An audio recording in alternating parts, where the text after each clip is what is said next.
for the Craft with 5 challenge, we have to use 5 specific items each month on the same project. So here's a sneak peek of some of the things that I had to use on my projects today.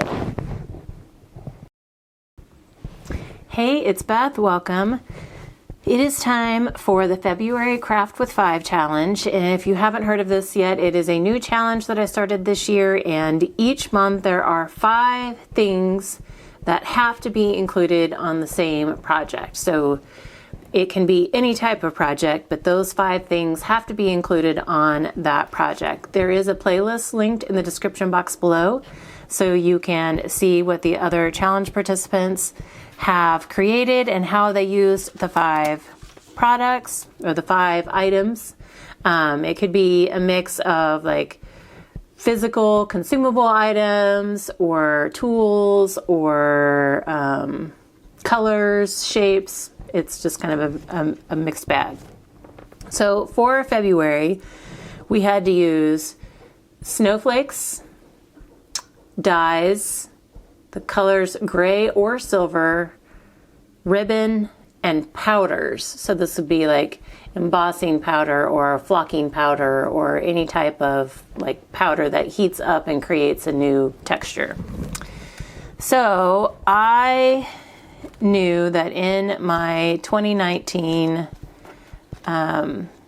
stash of photos that needed to be scrapbooked, I had some winter photos, and so I figured if I'm going to use snowflakes, I might as well get some winter photos scrapbooked. So I had actually pulled out this Hello Winter collection to use back in January, and I never got to it, so I had put it away and thought, you know what, I'm going to pull it back out. I'm pretty sure it had gray in it, and obviously it has snowflakes, so I think that's going to be an easy starting point for me. So that is what I used. I brought in gray cardstock for all of my page bases. And I pulled out all of the snowflake dies that I have. I think these are from a couple different die or manufacturers and sets. I don't necessarily remember what came from what. So these were the only 3 that I had. And so I took, after I had matted my photos on like this lighter gray, I took whatever scraps I had left and then just die cut out the snowflakes. So that used 2 things. It used my dies and snowflakes.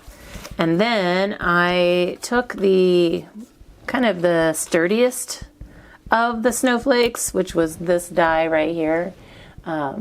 It had like the thickest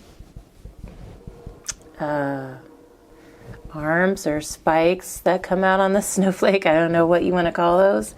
And I kind of inked them up with my Versamark clear pad and then poured some white embossing powder on them and then heat embossed them. So I did 5, and I thought I was going to try and do more, but after 5 I was kind of like, okay, that's good enough. So I incorporated my die cut snowflakes in with some snowflakes that were on the sticker sheet of the collection.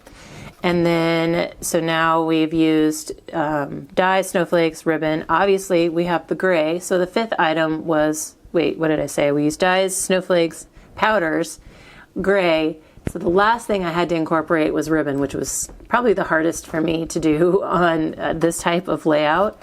So I did find in my stash that I had some ribbon that coordinated with like the turquoise that was in the paper. And so I just kind of used it as a almost like paper embellishment on all of my layouts. So I just did like little strips with an angled edge. And then you guys, 2nd time in the month, I brought out brads. I was thinking like initially that it would look cool with a brad going through. I need to add some more tape to that so that wraps around.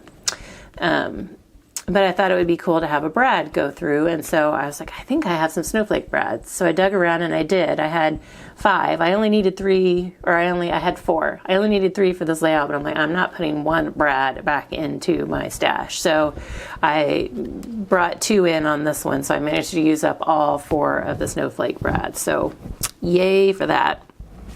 So again, all of these layouts are pretty much the same because I do for my album and both of my daughter's albums.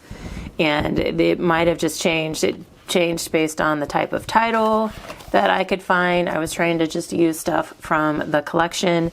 And then the embellishment clusters kind of changed too based on the stickers that I used from the sticker sheet. So that was this first set of layouts. So this was January of 2019. And then I found another set of, they weren't actually snow, but they're dressed up to go play either outside when it was really cold or in the snow.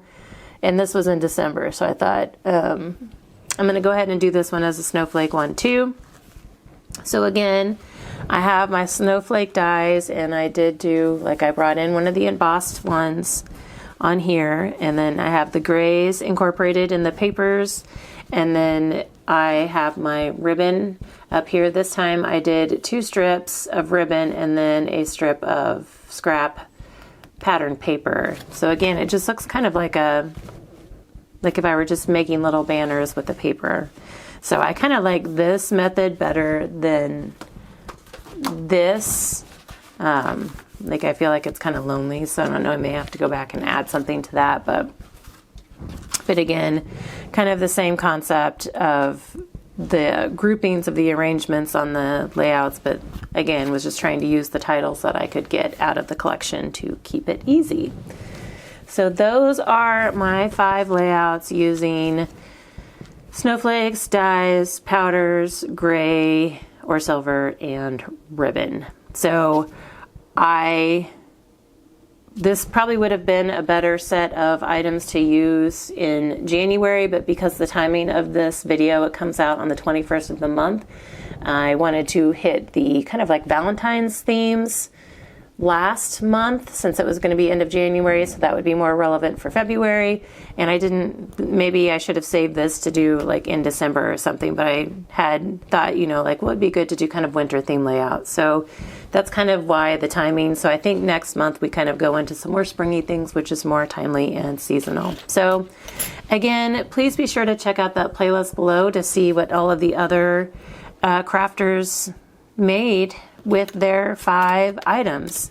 I love it. Everybody does different projects and uses different variations of the same prompts, and so it's always so cool to see how everybody's projects came out and how they interpreted it. So again, check out that playlist, and as always, I thank you so much for your time, and I hope you all have a very crafty day.